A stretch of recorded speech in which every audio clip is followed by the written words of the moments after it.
Trouvé, oui, pour cette nouvelle semaine à passer ensemble.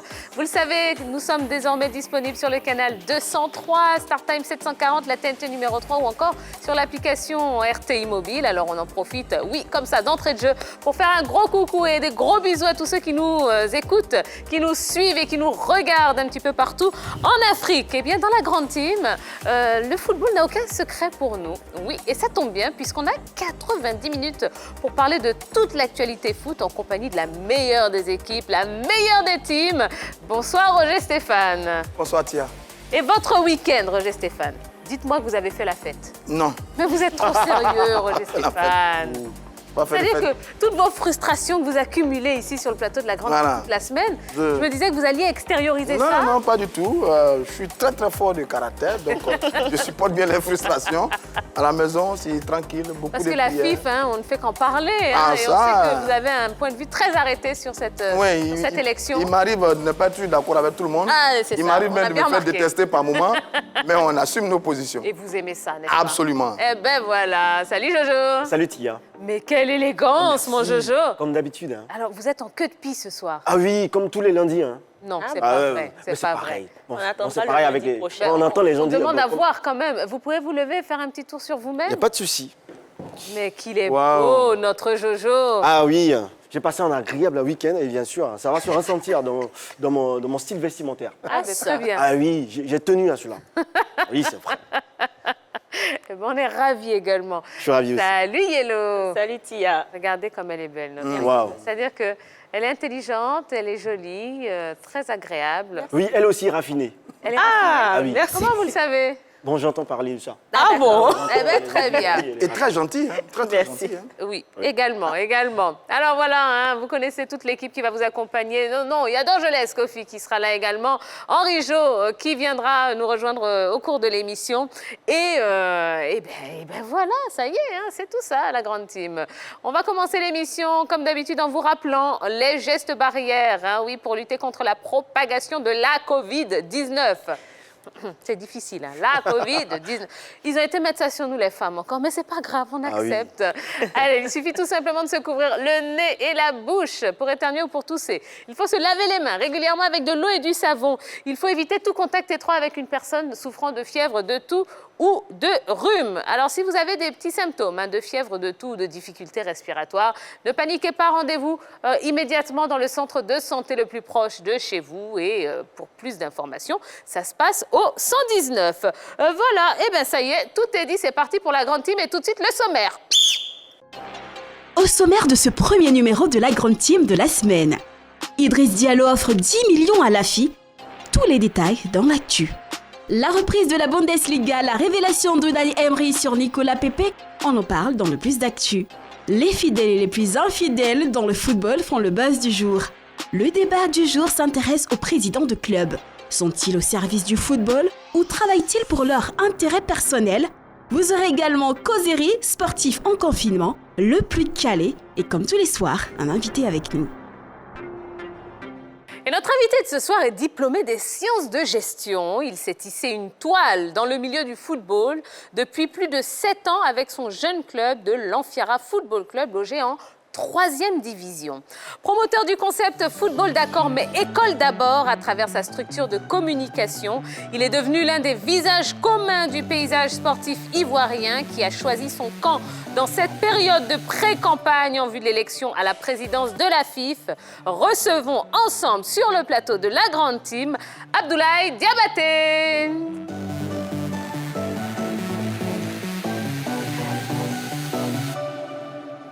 Abdoulaye Diabaté, bonsoir. Bonsoir. Comment allez-vous? Ça va très bien, merci. Et vous? Ben, écoutez, oui. ça va Merci. super bien. Merci bien. d'avoir accepté notre invitation. C'est moi. Alors, l'Amphiara Football Club, est-ce que l'Amphiara a une signification particulière? Effectivement, l'Amphiara est le nom de mon regretté géniteur, qui s'appelle Diabaté Mamadou Lanfia. Et l'Amphiara en maliké, ça veut dire que je déborde d'une aisance et que là, après des difficultés, on passe maintenant, comme le diraient les autres, on va à Galilée, où coule le miel et le lait. À Canard. À Canaan, pardon. Ah oui. Voilà. À Canaan, pardon. Donc, j'ai voulu faire un coucou à mes amis chrétiens. Ah, Je dis que, ouais, je suis un sachant que je suis de la Bible. Même si nous sommes en période de jeûne. Exactement, Oui. exactement. Alors, vous êtes président de club, mais pas que, puisque vous êtes agent de joueur également. Est-ce que c'est possible d'exercer les deux? Parce qu'on sait que bon, le président de club, il est là, il a sa gestion quand même de son club. L'agent, il est là pour défendre les intérêts aussi des joueurs. Est-ce que porter les deux casquettes, c'est possible? Bon, pour tout vous dire, sachez que d'abord, Abdoulaye Diabaté est responsable administrateur d'un groupe, un groupe avec des domaines d'activité stratégiques, dont le management sportif. Et en 2013-2014, j'étais admis à l'examen d'agent de joueur. Et puis bon, après, avec les nouvelles dispositions de la FIFA, le verrou d'examen a été sauté. Donc, les gens peuvent venir dans cette activité. Et comme nous sommes une grosse écurie, je le dis, nous avons la communication d'une part, nous avons une activité qui fait de l'inclusion financière à travers l'évaluation du potentiel fiscal des collectivités territoriales de façon digitale. Donc, avec toutes ces entreprises que nous gérons, nous avons mis des responsables au niveau de chaque DAS. Donc, en tant que le responsable de ce groupe-là, de ce modeste groupe que je gère, je pense qu'à la limite, on n'a pas de problème avec ça parce que... Oui, mais il y a conflit d'intérêts quand même. Il n'y a pas de conflit d'intérêts, d'autant plus que déjà dans nos... Je dis que dans l'exercice de mes activités de façon quotidienne, comme je l'ai dit au niveau de la structure LMS, l'Amphira Management Sport, qui est l'agence de management sportif, qui fait de l'événementiel sportif, qui fait, je dirais, le management dans le sens de transfert. Et aussi, nous avons l'Amphira Sport d'Atekoubé, qui est notre club de football, qui lui aussi a un délégué que nous mettons pour gérer. Donc, pour l'heure, je ne pense pas que ça peut faire des conflits d'intérêts. Alors, est-ce qu'on peut savoir quels joueurs vous avez dans votre écurie? Je dis dans mon écurie, déjà, je suis parti sur un projet. Parce que je parle généralement en termes de projet. J'ai eu des jeunes depuis quasiment 2012, 2013, 2014 qui avaient entre 12, 13 et 14 ans. Donc, c'est un projet que j'avais bâti avec ces jeunes. Et la plupart de ces jeunes sont en train de maintenant d'émerger. Ils sont maintenant, je dirais même les joueurs qui composent cette équipe de la D3 et qui sont aussi dans l'équipe nationale cadette les plus méritants, je dirais. Et aujourd'hui, le management aussi, c'est le coup parcours. J'ai eu à gérer certains joueurs, tels qu'Aristide Villancé, Zoumana Koné, et deux autres jeunes qui sont partis de par mes mains au niveau de Saint-Étienne, Kouyaté et Abaka, qui se trouvent à Saint-Étienne, et aussi le jeune Maïga, qui est aussi à Saint-Étienne. Je pense que c'est une question d'avoir un réseau, et c'est avec le réseau que nous travaillons. À vous entendre, président de club, c'est un prétexte. Mais la vérité, vous êtes dans le business de la vente des joueurs. On vous entend là. Être président de club n'est pas un prétexte. Je dis que j'ai élargi mon champ. Je veux dire que c'est un groupe que nous gérons. Et de ce groupe-là, il y a des domaines d'activité stratégiques. Il y a le management, il y a le club, et il y a même le centre de formation qui fait partie aussi de ce groupe. Donc, vous voyez, pour moi, il ne faudrait pas galvauder le sens du business dans le sens de... Ne le niez pas. Ouais, ne le niez pas, président. Non, je ne le dis pas, mais de ne pas faire de la roubladise ou bien jouer avec... être un anarque, non. Moi, tout ce que je fais, je le fais avec beaucoup de valeurs, sur la base de beaucoup de valeurs. Donc, je pense que être président du club n'est pas un prétexte pour moi. Absolument. Allez, Abdoulaye Diabaté, notre invité de ce soir. Si vous avez des questions à lui poser, eh bien, vous pouvez le faire via la page Facebook de la 3. Et notre Jojo est là, tablette en main, pour prendre tous vos messages, pour réceptionner aussi tous vos commentaires concernant les différents sujets qui vous seront proposés tout au long de l'émission. Allez, tout de suite, la première rubrique. On parle de ce qui fait l'actu.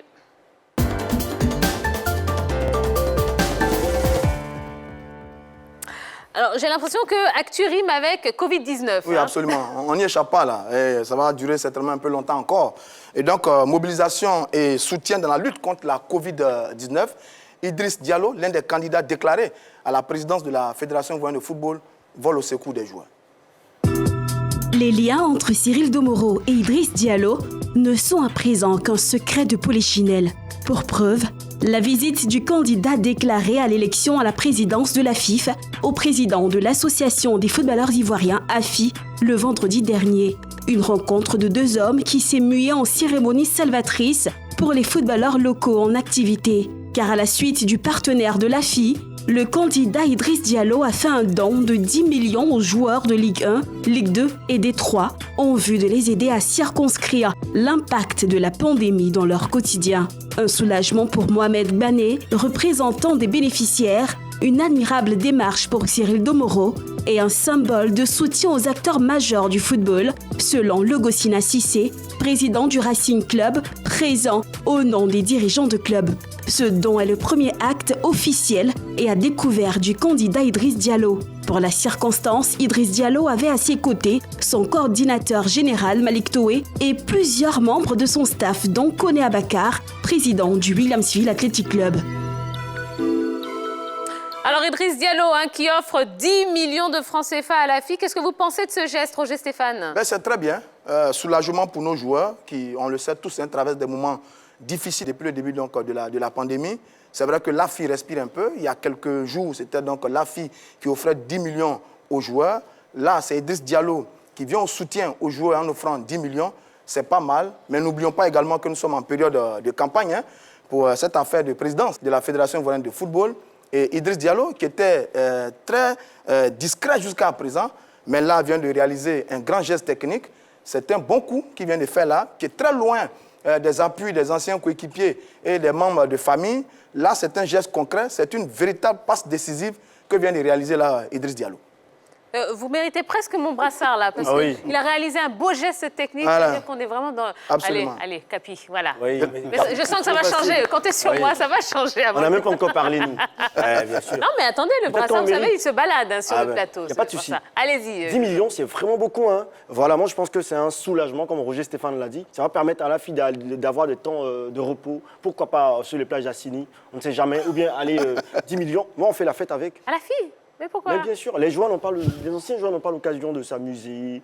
On va convier aussi les nouveaux joueurs s'ils veulent, il n'y a pas de souci. Mais ça va permettre à tout le monde d'aller s'amuser, de se reposer. Il n'y a plus de confinement. D'accord, voilà. très bien. Bon. Abdoulaye Diabaté, vous soutenez, vous l'avez dit, vous assumez, vous soutenez le candidat Idriss Diallo. Yacine Idriss Diallo, effectivement.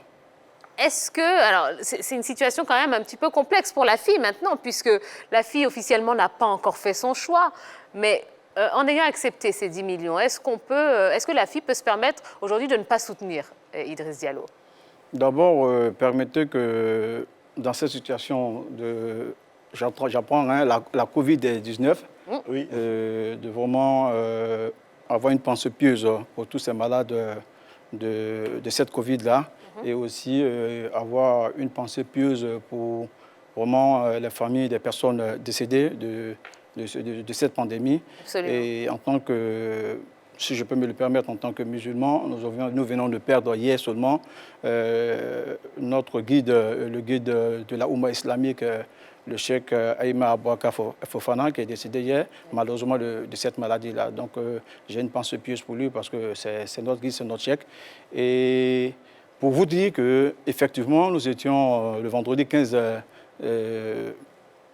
mai dernier au siège de l'AFI pour faire un don du président Yacine Idriss Diallo, notamment qui répond à un cri de détresse lancé par les joueurs à travers les réseaux sociaux. Donc, ce don ne pouvait se faire ailleurs qu'au niveau de l'AFI, parce que c'est l'AFI qui gère les joueurs en activité. Donc, le candidat Yacine Idriss Diallo, avec toute son équipe, ont jugé bon que vraiment, déjà, vous n'êtes pas sans ignorer que avec l'apparition de cette maladie en Côte d'Ivoire, le premier cas qui a été détecté quasiment au mois de mars, il y a eu l'arrêt des activités suite aux mesures restrictives données par les autorités, notamment le Conseil national de sécurité, présidé par le président de la République, et avec la riposte face à cette pandémie. Nous souhaitons saluer d'ici en même temps le gouvernement et vous dire, non, si vous permettez, vous dire que ce que nous avons fait, ce n'était pas nullement dans la pré-campagne, mais nous sortons parce que les mesures restrictives ont été allégées. C'est un don que nous devons faire auparavant parce que le cri de cœur, le cri de détresse a été lancé depuis mais vous ne nous dites pas quand même qu'il n'y a aucune intention derrière ça. Au risque de vous répéter, vraiment, nous ne sommes pas en ce n'est pas une intention, c'est un geste humanitaire, c'est un geste de solidarité. Il n'y a aucune intention derrière ce don de 10 millions. Et d'ailleurs, nous exhortons d'autres personnes à aller voir aussi la fille. Et je pense qu'il y a des candidats en liste qui pourront faire autant parce que ça serait seulement bénéfique pour les joueurs. Est-ce que Idriss Diallo a prévu de faire un don aux autres groupements d'intérêt qui sont également touchés par la Covid-19 ? Il faut le dire que nous n'avons pas fait de dons à un groupement d'intérêt. Nous avons fait des dons face au cri de détresse des joueurs. Donc, et si comme les je autres le dis, font un cri de détresse, vous allez répondre de la même manière. Si vous permettez, nous ne faisons pas de dons au groupement d'intérêt. Nous avons un programme à vendre plutôt dans le sens de leur expliquer tout le contenu au groupement d'intérêt, mais nous avons répondu au cri de détresse des joueurs de par l'AFI. Et aujourd'hui, la seule association qui gère les intérêts des joueurs en activité, parce que tout à l'heure, j'ai entendu dire que l'AFI gère les anciens joueurs, c'est y compris les joueurs en activité, que nous allons faire ce don à l'égard de l'AFI, pour que l'AFI puisse vraiment gérer les fonds avec ces joueurs-là. C'est pas... Mais nous avons plutôt l'impression que vous êtes dans une opération séduction par rapport à l'AFI. Vous aviez dit tout à l'heure que vous aviez longtemps pensé ce projet-là. Par contre, l'AFI a eu une rencontre avec des joueurs aussi, avec son partenaire qui a donné 10 millions. Donc, si vous aviez longtemps pensé ce projet-là, pourquoi est-ce que vous ne l'aviez pas fait plus tôt? On a l'impression que là, vous voulez lier l'AFI, vous voulez vous allier à l'AFI pour avoir leur voix. Une opération séduction par rapport à l'AFI. Je ne dirais pas une opération séduction. Pour tout vous dire, honnêtement, nous avons vu l'élément qui a été fait lors de la remise, que vous avez dit, du don du partenaire de l'AFI aux joueurs. Et c'est à l'issue de ce don que un représentant, je peux le dire, si c'est Abdelkarim, qui est un joueur en activité, le gardien d'Astag d'Abidjan, qui a lancé vraiment cet appel-là, cet appel de solidarité. Et nous avons jugé bon de le faire. Et le faisant, c'est comme ce que notre tuteur, le ministère du Sport, a dû faire, a si bien fait pour les fédérations sportives. Ils ont dû faire aussi pour les journalistes sportifs. Donc, une opération de séduction, ça ne s'apparenterait pas à une opération de séduction. Ça n'a tout l'air. Après, on laisse le jugement aux gens. Absolument, chacun est d'apprécier. Nous, on ne paye pas de soutien. Pour tout vous dire qu'on ne paye pas de soutien, parce que je pense que l'AFI ne donnerait pas son soutien à un candidat, parce que celui-ci lui aurait donné peut-être de l'argent pour soutenir. Non, président, on a bien compris. Président, on a bien compris. Vous faites... C'est pas le truc, nous avons un programme et je pense que le soutien viendra de la suite logique du programme, je dis, alléchant que nous présenterons. On a bien compris, président. Vous faites de la politique, c'est bien. Pas de la politique, vous êtes très intelligent. Mais la vérité, c'est que sur ce qu'on entend en ce moment sur les différents candidats, le seul qui dort bien et qui est grand favori, redoutable, c'est Sori Diabaté, qui a quasiment tous les soutiens. Et sur les parrainages des groupements d'intérêt, Idriss Diallo et Didier Drogba ont le sommeil un peu troublé en ce moment parce qu'on n'avait pas encore les parrainages des groupements d'intérêt. Et sur cette action d'Idriss Diallo, vous êtes en train de séduire l'AFI, même si vous ne le dites pas, mais vous êtes en train de séduire l'AFI. Et ça, vous n'allez pas cacher cette vérité-là. Alors, pour rebondir sur ce que Roger Stéphane dit, vous êtes très bien placé pour répondre. Hein. Il dit, vous avez le sommeil troublé. C'est vrai ou pas? Nous sommes vraiment dans la quiétude, je dis, d'une sérénité, je dirais, infantile, hein, parce que, honnêtement, nous avons respecté les mesures dictées par les autorités. Cela ne veut pas dire que nous avons le sommeil troublé. Et nous ne sommes même pas encore en pré-campagne. Vous avez vu qu'avec l'allègement des mesures, nous sommes partis faire un don de ce que nous avons préparé lorsqu'on a eu ce cri de cœur de ces jours-là. Parce que pour nous, c'est aussi une vision portée par le candidat Idriss Yassine Diallo dans la quête de promouvoir la responsabilité sociétale au niveau de la fédération lorsque nous serons aux affaires. Donc, vous voyez, dans cette responsabilité sociale, c'est une vision qui est portée sur l'homme. Et l'homme, pour nous, c'est les acteurs, les footballeurs, leur bien-être et aussi l'amélioration de leurs conditions à travers leur environnement. On a bien compris. Allez, voilà. Je ne vous sens pas très convaincu, mais bon, on aura l'occasion d'en reparler. Je pense qu'il devait être convaincu parce que là, avec le sommet trouble, les groupements d'intérêt, tout et tout, il y a ce que vous savez puis il y a ce que vous ne savez pas. Donc, eh bien, on compte sur vous pour nous dire ce qu'on ne sait pas, monsieur Diabaté. Allez, le plus d'actu, c'est maintenant.